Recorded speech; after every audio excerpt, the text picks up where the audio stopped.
Welcome to Ordinary Visionaries. Thanks so much for agreeing to be interviewed. We've never met before. I don't know anything about you except what you filled out on the sheet. So tell me, how are you an ordinary visionary? Well, thank you, first of all, for the invitation. I'm really excited about the conversation. So to answer that question, I'm going to say that I'm not necessarily ordinary. I would say I'm a little bit extraordinary in the fact that I learned from a pretty young age that it was my passion and my purpose to first discover how to live a non-toxic, eco-friendly, holistic lifestyle. And then once I figured that out for myself, share that with others. So what sparked your interest in that? So initially it was a love for nature. And it was that, which is kind of a weird thing given that I grew up in New York City, which is not particularly nature filled, especially back in the 70s. Right. And anytime I could get out of the city and into a place that even just had trees and grass, I was so much happier and much more peaceful. And I found that I was very impacted by my environment.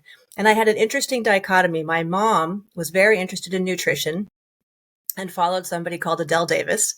And my stepfather was a chef. I read Adele Davis. Did you really? Oh, cool. Yeah. I was into nutrition as well. Yes. Awesome. Oh, that's right. You have a background in health food stores? Yeah, my first job was owning my own health food store. So. Wow. So not just working in one, but owning one. Yes. Okay. So my first job was working in one. Okay. That's so interesting. Yeah. So I worked in a health food store in Manhattan.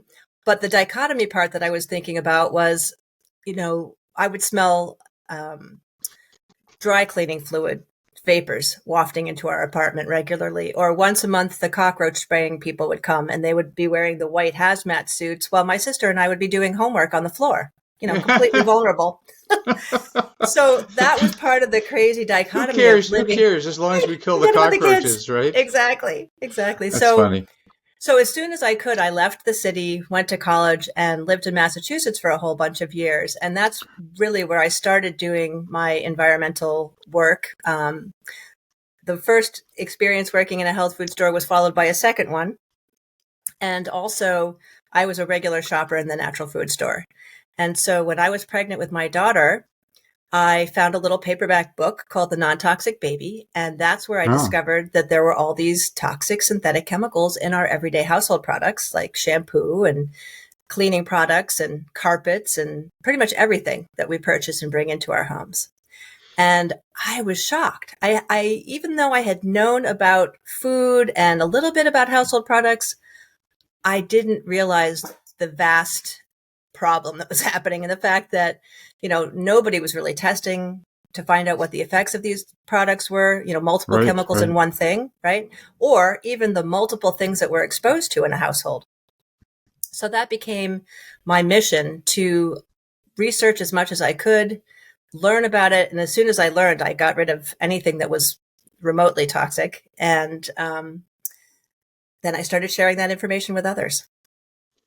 So, some people are more susceptible to those things, or they have allergens to those things, or it makes people break out in hives or whatever, some people not as much.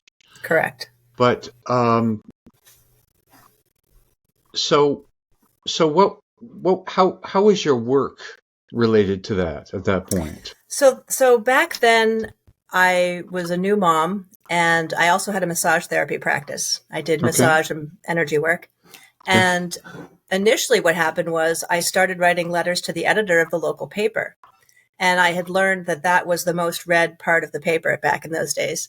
And I got a conversation going in the community that I was living in. And I had a number of interesting conflicts with people who were better living through chemicals types of people. And so that made it more lively. Better living through chemicals. If there was what a great advertising phrase, right? Yes. Chemicals that will poison you. Better living. Actually. Yes, exactly. Perfect. Well, it's almost like the pharmaceutical ads that we see on television with the happy people and the dogs running and they're playing outdoors. Yes. And then you hear the words, may cause stroke, death, heart attack. I know. Wait, what? Exactly. It's crazy. And we are only one of two countries that have the ability for pharmaceutical companies to advertise on our televisions. It's us, and I believe New Zealand is the other one. Isn't Wow, that something? that's It used to insane. be not allowed for a long time. I don't remember exactly what year that changed, but Well, yeah, thank God that's we have what are they called? The people that advocate in Congress, oh, the lobbyists. the lobbyists. Oh, yes, the revolving door of lobbyists that sometimes are legislators and sometimes are lobbyists and work for the, big corporate entities. Yes, Yeah, it's pretty crazy. yeah. So anyway, so back to the how did I get into this thing? So the letter to the editor was the first step. Then I decided, well, I'm going to create an event. And so I put together a big Earth Day event, and I had workshops, green living type workshops. I had green vendors, live music, organic food. I even had a farmer come and shear sheep because I was always into really good food and particularly sustainable, organic food. And so he was my CSA farmer. And I just thought it would be cool to bring that little link in. What year was this? That was in 1998, I believe. Okay. 97, 98. Yeah, so I've been at this for quite a while. Yeah. And it was a great event. I had about 500 people, and we had new groups that spawned after that event. So there is a coal-fired power plant in the town next door.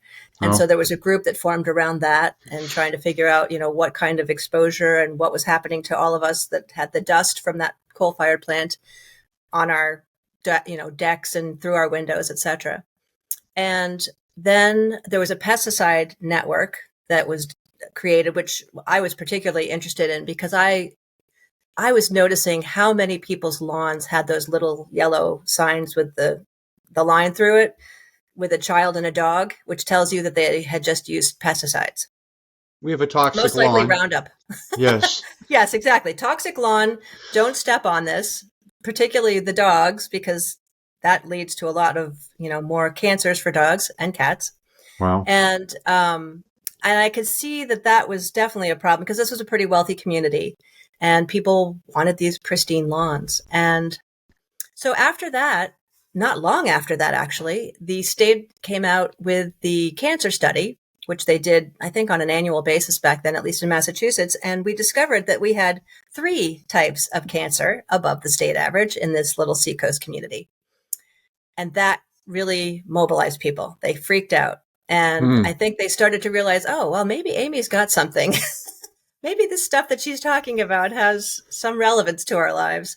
And so at that point, I decided, well, Hmm. okay, we need a nonprofit. So I created this Marblehead Cancer Prevention Project, and we had a big forum with a wonderful speaker. I don't know if you've ever heard of Dr. Sandra Steingraber. No. She wrote a book, I believe it was called Living Downstream. Hmm. Very, very knowledgeable about all kinds of things to do with toxic chemicals and how it impacted human health. So she was our forum speaker. And the sad thing was that not a lot happened after that from the state's perspective. They launched a so-called study, which was really kind of regurgitating the information that was already known. They didn't come out and test people, blood and urine to find out if there was elevated levels of anything. So we really didn't learn much of anything.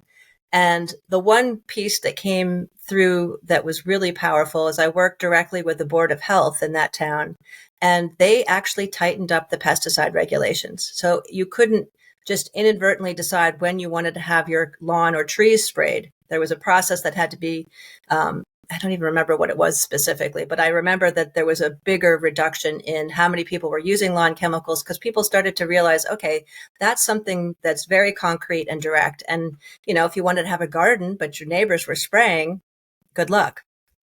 So that part felt like, at least we got something accomplished in all of that work. Yeah, when it comes to that stuff, it's tricky because it's invisible. Exactly. That is To some once, extent, although you can see the spray. yeah, But yes, but you're right. you Virtually know, invisible. additives to our food, Yes. environmental toxins, all of these kinds of things, Yes. and Exactly. industry doesn't really want to get rid of that stuff because it's expensive. It's just a matter of dollars and cents, right? To some extent, yes. I mean, it's Yeah. so much cheaper to use toxic chemicals. And I'll give you a perfect example. So I now, for the last 15 years, have been living on this organic farm in Vermont. Excuse me. I finally moved up here 23 years ago. So I've actually lived here longer than anywhere else, which Oh, I'm wow. really happy to say. And when I discovered, so I had been doing organic gardening on a very small scale, homeowner level. But Right. when I realized how much work went into a commercial enterprise, and the amount of weeding and how many people you need to actually keep up with the weeds, because it's not like you weed once and then you're done. Whereas on a conventional farm, you just spray some herbicide and poof, the weeds are gone. Yeah. So that to me was a very clear example of, why it's used. And, there was all these different beliefs about, oh, well, it's going to increase yields and, bringing GMOs, genetically modified organisms in, which I was not happy about, because once it's released, you kind of like the genie out of the bottle, you can't put it back in. And yeah, our food system has really gotten pretty awful more and more over the years.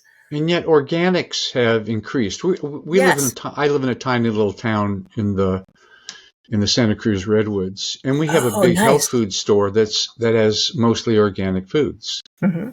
And my wife insists on buying organic foods, and Yep. so she's better at that than I am. And we shop at Costco, and Costco has a lot of organic They foods. do.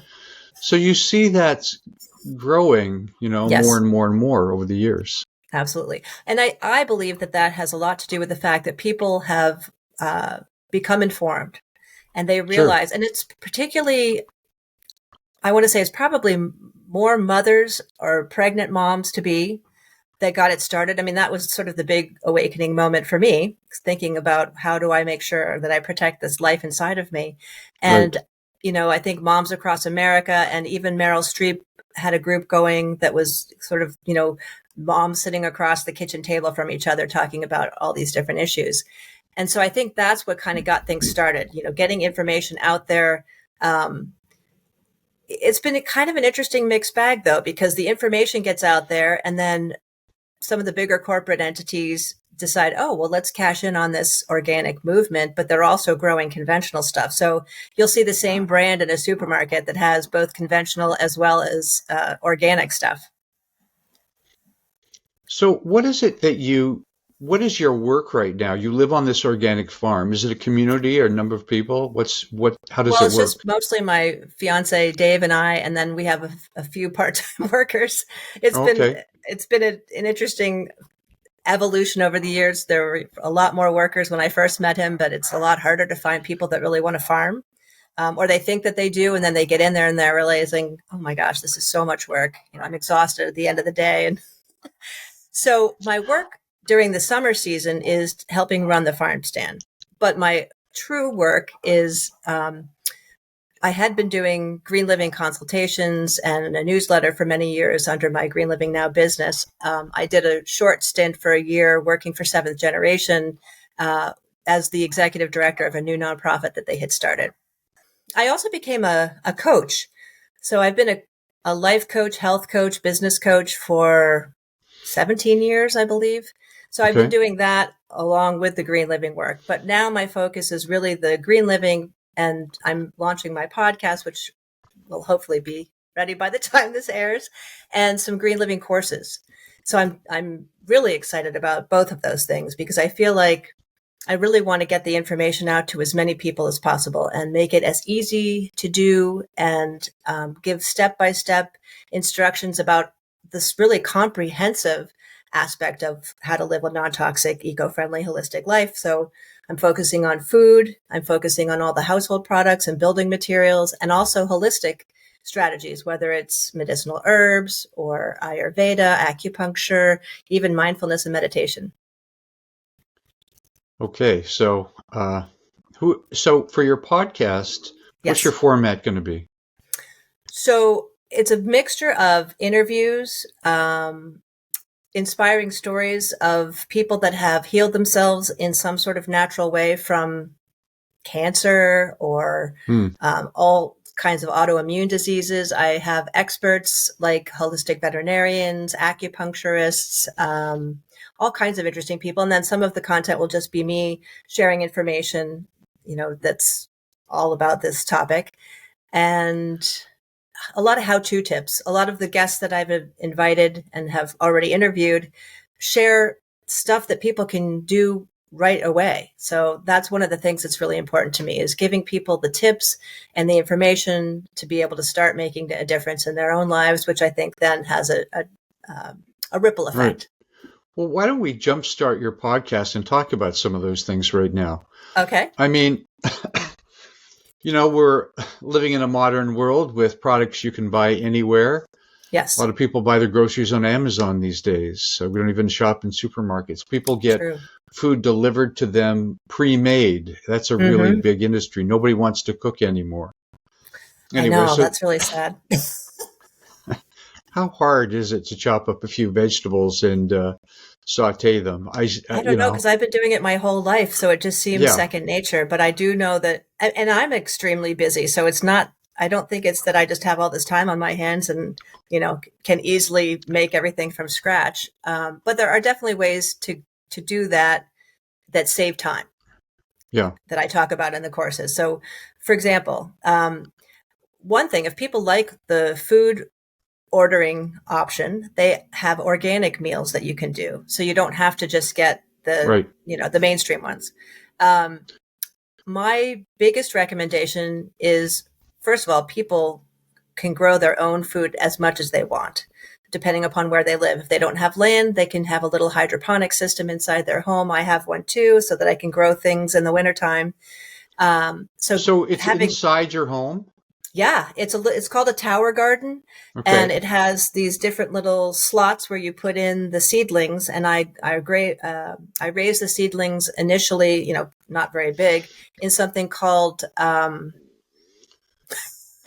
what the heck is it? It's made out of a volcanic mineral, rock wool, which is actually also used as an insulation in people's homes. So in rock wool, which is a very natural material as opposed to the plastic type of foams that some greenhouses will use.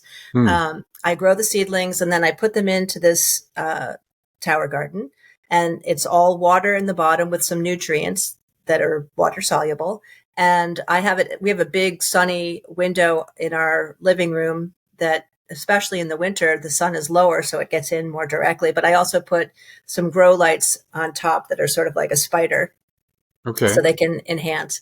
So I've typically grown lettuce, cherry tomatoes, and cucumbers, which is a salad that we can have fresh, all winter long. But I've tried a variety of different things. I have a friend actually that has many of these tower gardens, and she even built a greenhouse to house them. And so she grows a ton of food in there, including things like broccoli and cauliflower, which you wouldn't think would grow in something like that, but it does. But you have to have enough warmth, for instance. Well, in Massachusetts, it gets freezing. I mean, so her greenhouse has got to be heated, and she has plenty of money to be able to do that kind of thing. So that may not be practical for everyone. Yeah. But I mean, you can grow herbs on a windowsill if you have some sun. So growing your food is one awesome thing if you can do that. The other thing is buying directly from a farm, an organic farm, ideally. If you go and volunteer, for example, then you really get to understand what's going on there, what are their practices. And then, typically if they are certified organic, they usually are doing all the right things. Go into a farmer's market, you can get usually pretty good deals, just like when you go directly to the farm. You don't have to have the middleman, elevating the prices. Sure. Even things like going to the supermarket in the winter, I will buy the certified organic frozen vegetables versus the stuff that's on the shelf that's fresh, because I learned that most of that so-called fresh stuff is at least a week old. And there's now these weird things like, I don't know if you heard of that coating called Appeal, which was certified or was allowed to be used on certified organic. I think it's called Appeal, and it's a mono and diglyceride type of waxy coating that doesn't wash off. And another lovely chemical to put on things, right? Exactly. And the whole thing is designed to make it look fresh longer.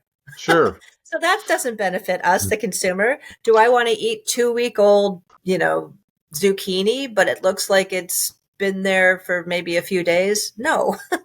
So, shopping in stores, is more challenging than it used to be. So that's why I like to buy the frozen organic. Juicing is another great thing. There's also services where you can buy the ugly organic vegetables, or the ones that don't look as saleable, and they come to you each week in a box and you select which ones you want. I was doing that for a while. I think it was called Misfits, and they were great at first, but then there was a period of time where they weren't so great, so I stopped the service, but hopefully they've improved it since then. And I know that there's at least one or two other companies that do something like that sell the ugly produce. So those are different ways that people can shop. And even if you do go to Costco, I mean, you can buy the organic brands that are, the non-fresh foods. So spaghetti sauce, and anything like that. Well, Costco sells organic milk, organic bananas, some vegetables, stuff like that. Do you know which brand the milk is? Do they label it, or does it go under something like Kirkland? I can't remember. Yeah, I don't remember either. So that just kind of gets into the whole topic of, the big corporate entities that are selling organic or selling both organic and conventional. I have less trust for those folks than I do for a local dairy down the road. So, how do I say this? should we not assume that if it's labeled organic, it is organic? That's correct. I would not assume for sure that it is done exactly the way it should be. My hope is that it is, but we don't really know. It requires having trust. It's tricky, because my wife is like you, religiously organic. I mean, if it's not organic, any vegetable stuff, it just can't eat it. Yeah. And she says she can taste the difference. So I believe that's true. Although I'm curious if she tastes a difference on a fresh organic vegetable and a fresh conventional vegetable. I haven't actually done that taste test. Yeah. I'm not sure. I don't know. But then there's things like cheeses, and you don't usually see organic cheese. There are some brands, like, I don't know which big supermarket brand stores you have, but we have Shaw's, and they have this O Organics line of products, and they have O Organic cheeses that are organic. But there are certainly not as many options for the organic dairy. And the organic are always more expensive. Yes, they are. And this is another thing that bugs me. And I'll tell you how I don't 100% buy organic, because there's certain exceptions. So half and half, organic half and half. There are no mainstream brands of organic half and half that are not ultra pasteurized. Mm-hmm. And ultra pasteurized for me is a no-go. Pasteurized, I'm okay with. I think raw organic. What's ultra pasteurized versus pasteurized? So basically, it takes it to an even higher temperature, so everything is killed in that dairy. And so that a locally cheesemaker, told me that they would never use ultra pasteurized milk or cream in any of their cheeses, because the cheese wouldn't be created. It wouldn't ferment and do what it needs to do, because it's basically dead. So that's not great. So I end up buying a Vermont dairy brand of half and half that is not organic. And I know that, I'm getting a little bit of pesticides in that probably, but you know what? I'd rather have that than the ultra pasteurized. And it's so frustrating, because there's one big brand that has grass-fed milk that they ultra pasteurize. Like, if you're going to go to the length of getting grass-fed, which is fantastic, why do you destroy it by doing ultra pasteurization? So, yeah. Also, places like, do you have Trader Joe's there? We do. Yeah, not Trader many. Joe's has a lot of organic stuff. Yes, like they have, but then there's organic jumbo eggs that are pretty affordable, and yes, they do have much better prices. My guess is that they're using the bigger, organic corporate brands in order to be able to get that price down. Yeah. But it's a better alternative, I think, than just going and getting regular conventional stuff at the supermarket. So here's the question. what kind of testing, studies, if any, have been Mhm. done? Group A eats all organic food for a year. Group B Mm. eats regular food. So Um, that's a great question. And there are a few small studies.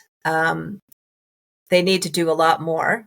yeah. The Rodale Institute is a great place to look at to get more information about this. But I Hmm. know that there have been some small scale studies where they've tested people's blood and urine before they start eating an entirely organic diet. And what they find is that the pesticide metabolites, which I guess is, what you would detect in somebody's system after they've eaten and processed it, are down to zero, or at least vastly reduced in the folks that have gone organic for a week or a month or whatever the length of time is. So that tells you something, to not have those pesticides in your system can't be a bad thing.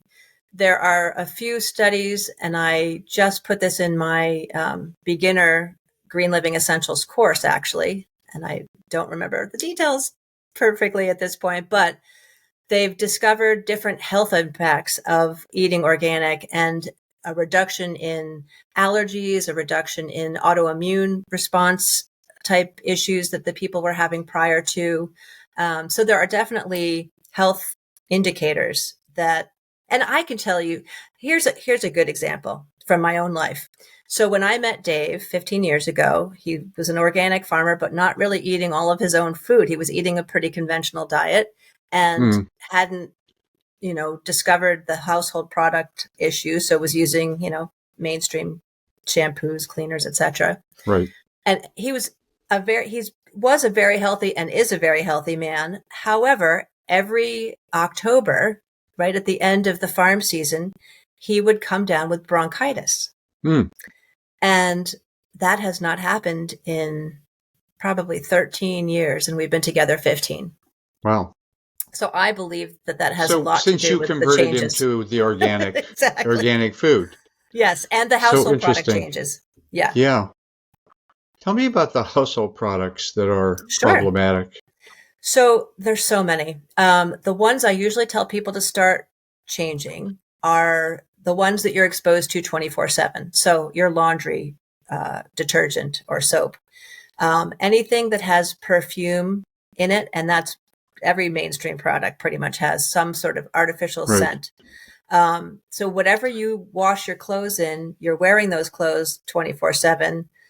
And even if you're not wearing them when you sleep, you're still sleeping in the bedding that's been washed with that stuff.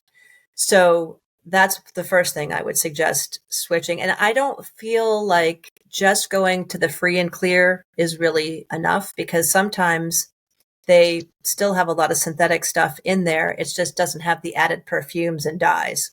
Yeah. I use those Um, washer sheets. Do you know what those are? The little yes, yes. sheets? Yep. So I tried the Clean People brand of, they actually have pods too, as well as the washer sheets. And Right. those work pretty well. I like the unscented of that though, because I feel like the scent is, I'm not chemically sensitive, but I'm just very smell aware, I guess would be the way to say it. Like Right. if I'm in the farm stand, I can smell somebody's cologne the minute they get out of their car. We Yeah. have an open air farm stand, so it's easier that way to smell things. But I can't stand being, near somebody that's wearing perfume. I had an older woman come in one day, and she was just reeking of perfume, and I was just waiting for her to leave. It was terrible. Um, so that would be the first thing, and that would extend to things like air fresheners. So some people have those plug-in things. Right. Get rid of that. The scented candles, definitely get rid of those. There are better scented candles that you can get that actually are beeswax or soy wax. Soy, I'm not sure if it's the GMO soy, so I tend to like beeswax better just because it has a nice sweet smell, and they tend to burn longer and cleaner. Right. And then you can get those scented with pure essential oils as opposed to some kind of a perfume. The Bed Bath and Bed. I don't remember those different stores that Bed have. Bath and Beyond. Yeah, actually, it's not that one that I'm thinking of. There Yeah. was one I that think has they're, yeah. tons of those candles that when you first walk in the store, you're just inundated. It's Right. another Body Works, Bath Body Works, something like that. But anyway, so those would be the first things, and then cleaning products are really easy to switch out. Getting a better dish soap, even seventh generation. And I say even because they were bought out by a big corporate entity, like so many of the good brands, that started off as independent and, Yeah. renegades. Yeah. But I think that Thing is, did they're they decent. maintain their purity after they got bought out by the big That's the corporation? question. I mean, they say that they have, I don't know for sure. I don't have any reaction to when I'm using the dish soap. I also found another brand that I liked, Molly's Suds, which is even purer. It's more expensive, but you can find seventh generation in pretty much every supermarket, and a lot of times it'll be on sale. So Okay. that's pretty affordable. And I clean most things with Bon Ami, which is really cheap. It's like a scouring powder, and Sure. Castile soap, whether it's Dr. Bronner's or Vermont Organic. We have up here Vermont Organic Soap Company. Right. And you can just use that to clean sinks and tubs and toilets and countertops and floors. I mean, you can just use Castile soap to wash a wood floor, for example. Yeah. It's interesting how we're so inundated with chemicals these days. And the It's sad thing about that yeah. is that nobody's testing all of those together and how they interact with us. Well, the other thing is not just organic. For instance, you can buy organic sugar, but Mm-hmm. it's kind of like, well, what's the point? Because eating sugar is not so good for you anyway. And True. soft drinks with sugar. Mm-hmm. I So was yeah. speaking to. So I was can speak. I just? Yeah, go Sorry. ahead. Go ahead. I just, the one thought about that is, in addition to how it impacts us, the other thing to think about is every dollar that we spend basically tells that manufacturer we want more of that. So, Yes. so the reason why buying organic sugar would make sense to me is I want to support those organic farms that are going to that next level to grow the sugar without all the pesticides and all the other things that happen. Yeah, I Yeah. suppose so. But You're not convinced, Robert. well, You'd rather use honey and maple syrup, probably, right? well, Or something else. I don't use much of that. Okay, so you don't. We cook cookies at Christmas, but Oh, okay. otherwise we try not Oh, to so you buy. don't do sweets at all. Well, a little bit, but not Okay. too much. Okay, so we You definitely know, have sweet teeth over in this house. yeah, I mean, I've been a sweet freak my whole life, so I've just sort of Really? trained my way, trained myself away from it and just don't buy that stuff. When we go to the Wow. grocery store, we just don't buy any of that stuff, Well, good for you. That's with impressive. exceptions. Okay. I am, Well, and so that kind of leads me to one thing I always like to tell people, that it's not about I mean, it's not about perfection, it's about progress. So do I live an sure, entirely organic green life? No, I still drive a car, not very much. I still eat some conventional food here and there, especially if I go out to a restaurant or a friend's house. yeah, yeah, Um, and I feel like it's a balance. Most of my life I'm doing all these great things, and I have an immune system, and my body is designed to heal as long as I give it the right things. I take no pharmaceuticals. I try to stay away from the doctor as much as I possibly can.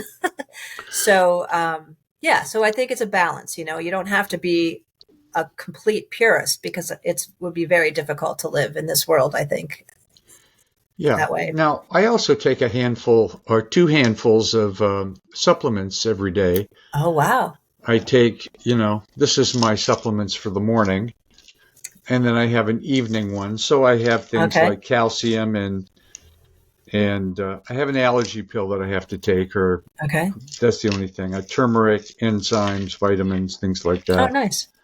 So um, I figure we have to fight against.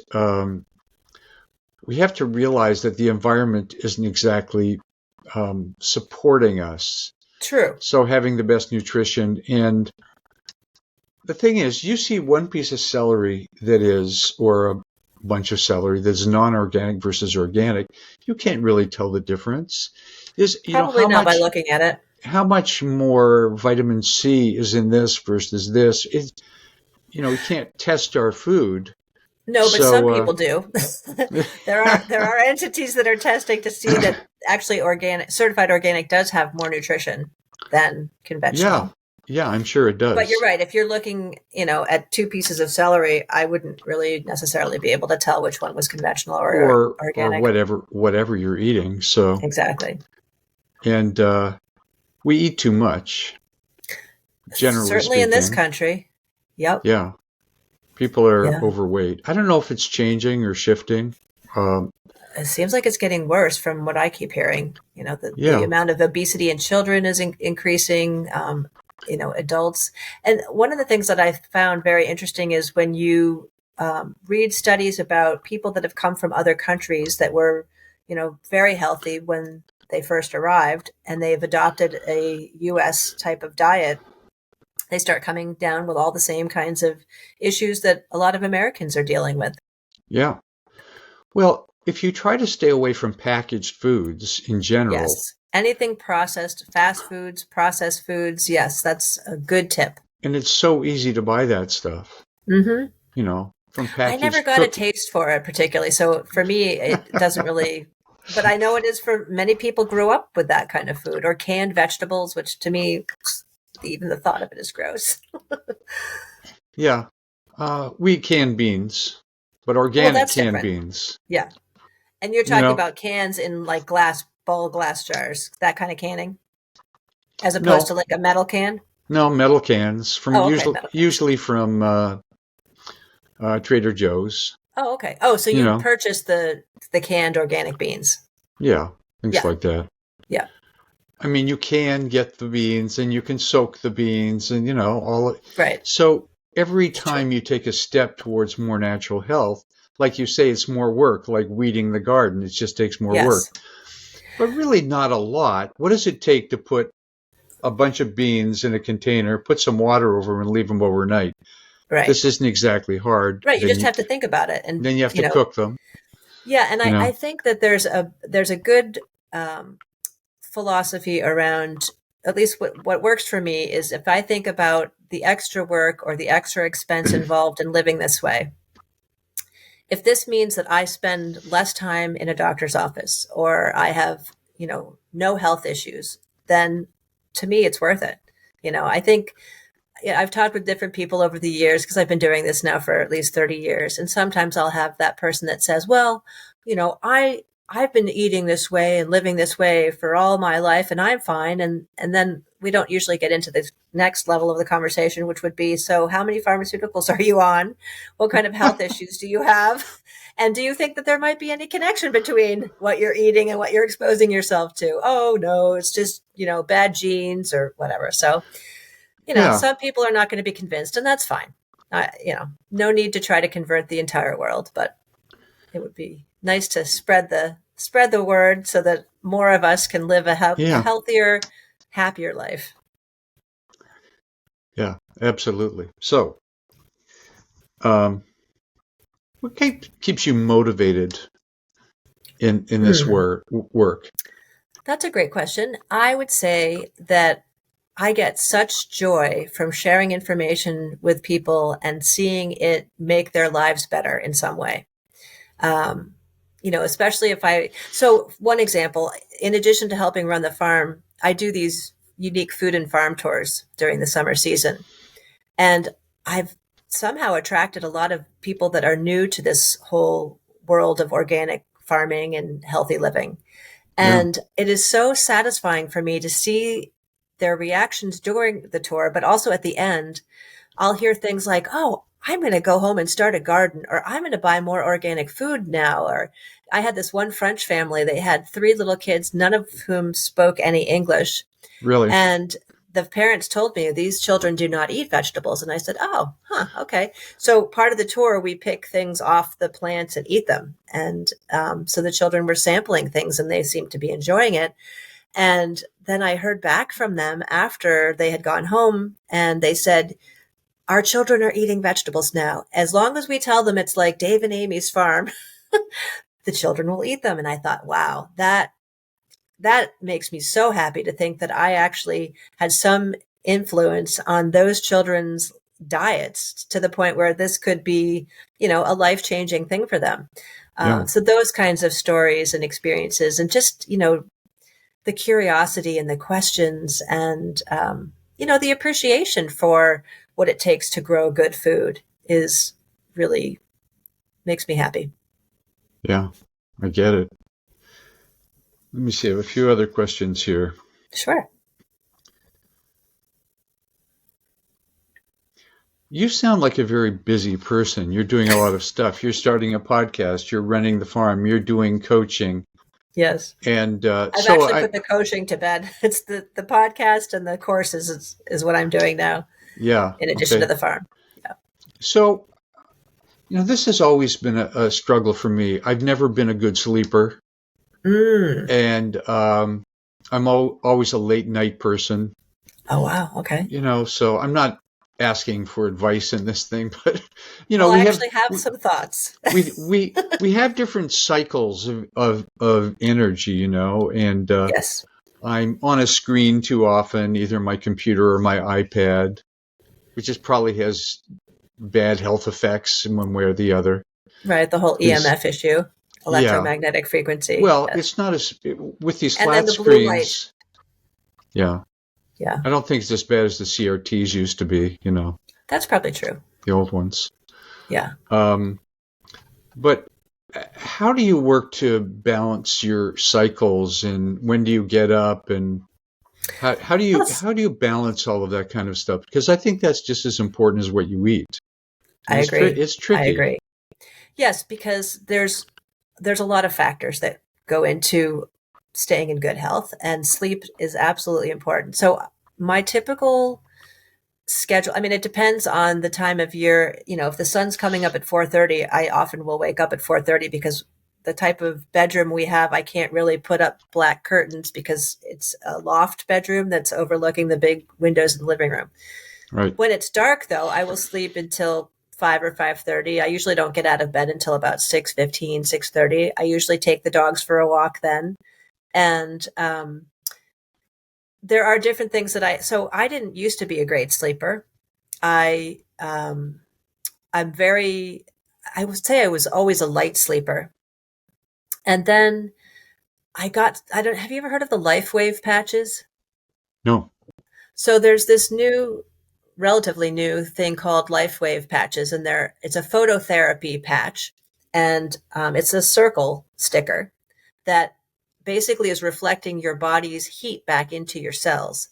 And since I think I'm on my 4th month now, I sleep so much more deeply with wearing these patches. You wear them 12 hours on, 12 hours off. And it's definitely helped my sleep. You wear them at night, or you wear them during the day? I wear them during the day. So I'll wear it first thing in the morning until, 12 hours has passed. It's usually right around bedtime. And how big are they? They're just that big, not big at all. And so there's different places that you can put them. The main patch is called X39. It's kind of an odd name. And you can wear that at the back of your neck or a couple inches below your belly button. Really, you can put it anywhere, but those are the sort of 2 recommended acupuncture points. And so that has definitely helped my sleep. And I have a partner who snores, and sometimes I don't hear him. If I hear him too many times, he gets nudged and he has to go someplace else. But that patch has actually helped me balance my nervous system, because my daughter had a life-threatening experience. What was it, 9 years ago? And that definitely has had an impact on my system. And so what I used to notice when I would be lying on the couch at night watching a movie, typically I would fall asleep, long days, right? And when I would wake up from being on the couch, I would feel this vibration in my body. And it was unsettling. It wasn't a health problem per se, but it was just this, I could tell it was my nervous system. And I looked it up, and then I realized there's a name for that. I don't have that anymore since I've been wearing these patches, this patch in particular. Wow. And people have been reporting all kinds of amazing results. So what does it really do? It stimulates the stem cells in your body. So by the Wow. time you're 60, you only have about 10% of your stem cells actually working for you. And As so, opposed to when you're a kid, you have right. 100%? Yeah. Well, I guess when you're an infant, you have 100%, and I don't know how quickly things start to go downhill, but I think by the time you're 30, you have 50. And I then by the see. time you're 60, you have 10%. I think that's what I remember hearing. And so it's not putting anything into your system. It's really stimulating your system to work for you better. And so it has an anti-aging type of effect.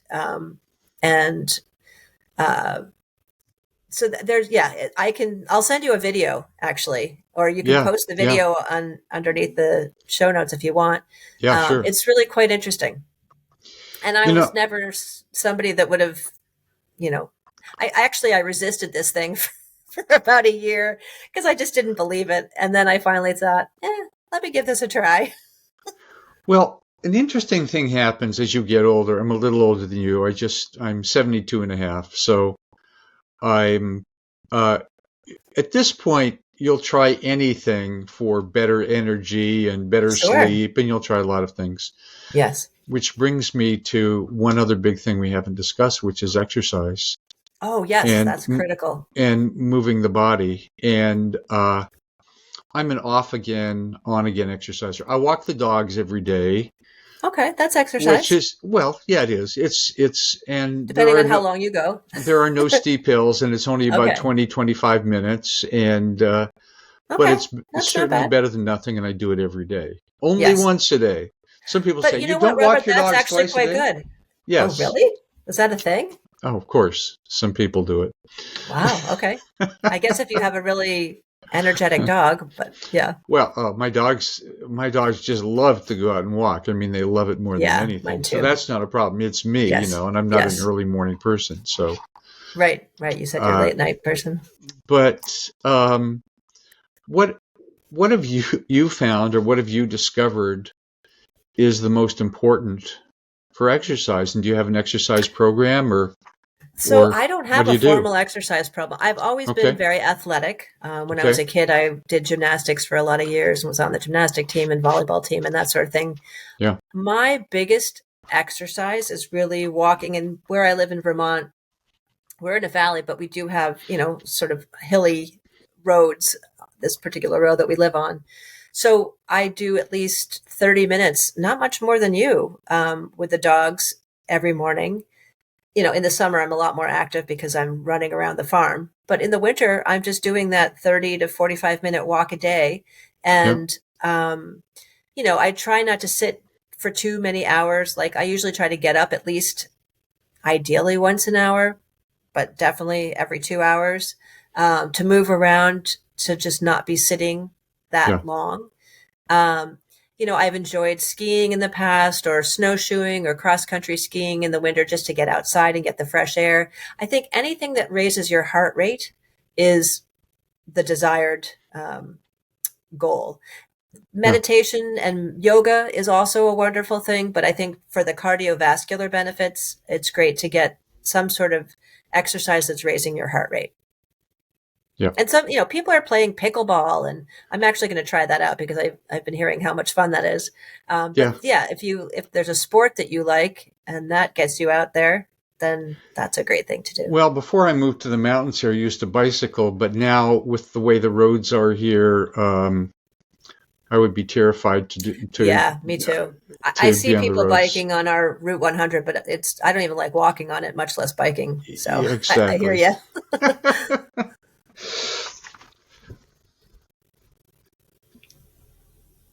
So let's just kind of sum it up with Okay. this, Amy.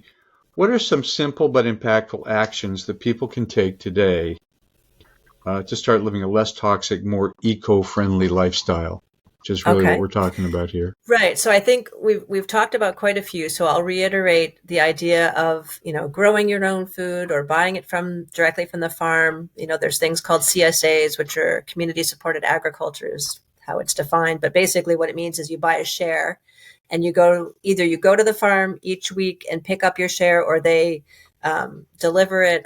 I don't know how many farms are actually doing that anymore, but there's different models. Some people let you pick whatever you want, like we do. You can, Oh, you put a really? certain amount of money down, then you come to the farm stand anytime you want, pick whatever you want, and we just deduct it off their total. So that would be a couple of ideas. Farmers markets are big in a lot of different places, and starting with the most impactful product swaps. So change your laundry, soap, detergent, get rid of the plug-ins and the scented candles, eat as much organic food as you can. And if you live in a place that have small organic farms, I would definitely opt for them before I would go for the big corporate food. Yeah.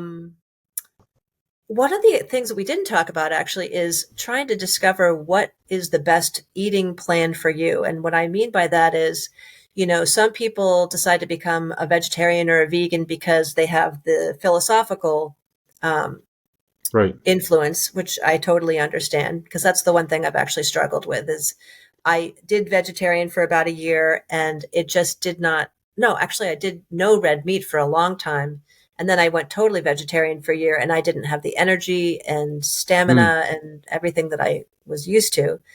And I Yeah. realized that I have the type of body that needs high protein, high fat, low carb. Hmm. So trying to understand what your particular body needs, and one of the best ways to do that is pay attention when you eat and think about, in the next hour after that, how do you feel? Are you feeling sluggish? Do you feel energized? Do you feel like you have some kind of stomach upset? There's so many different food allergies that people are experiencing these days. So sort of dialing down to understand your own physical needs and try to eat in that way as opposed to just, whatever you think you should, Right. or It's whatever's staying away available. from obvious junk food like, Yeah, get rid of the processed food and, yeah. the fast food. And now that that's actually gotten so much more expensive, I think it's easier for people to not go to those fast food places as much. Yeah. At least that's what I've heard, but I don't know. I eat a daily dose of very dark chocolate. Oh, okay. Usually not a whole bar, just like a third of a bar or something like that. So dark chocolate has a lot of great benefits, and Yeah. cacao is probably one of the parts of that chocolate bar that you're eating. The Yeah. tricky thing about chocolate now is you have to pay attention to which ones have the heavy metals, right? They did a study where There's they always found out that, something, right? right, I know, all of Oh, these great things. So amazingly, I think Ghirardelli from that study that I saw was actually pretty low on some of those heavy metals. So that might be a go-to chocolate. Strangely enough, even some of the organic brands had higher levels of metals, but there's also things really? you can do if you find. So I was just talking to a woman in the farm stand yesterday who had a nickel allergy. And so there's a lot of different Really? foods that are A high in nickel nickel. allergy? Yeah, I was really surprised. And Really? she knows when she's eaten something with nickel because she starts to get heartburn. Really? So we were doing a little research as we were talking, and strangely, things like raspberries have high nickel. Broccoli has high nickel, even organic. I mean, it depends on where it's grown, obviously, because, different soils, different Right. things are in the soil. But there's things that you can do to remove those toxins like nickel or lead and whatnot. Hmm. And so one of the things that I was looking at was if you took one of those green powder drinks that has like chlorella and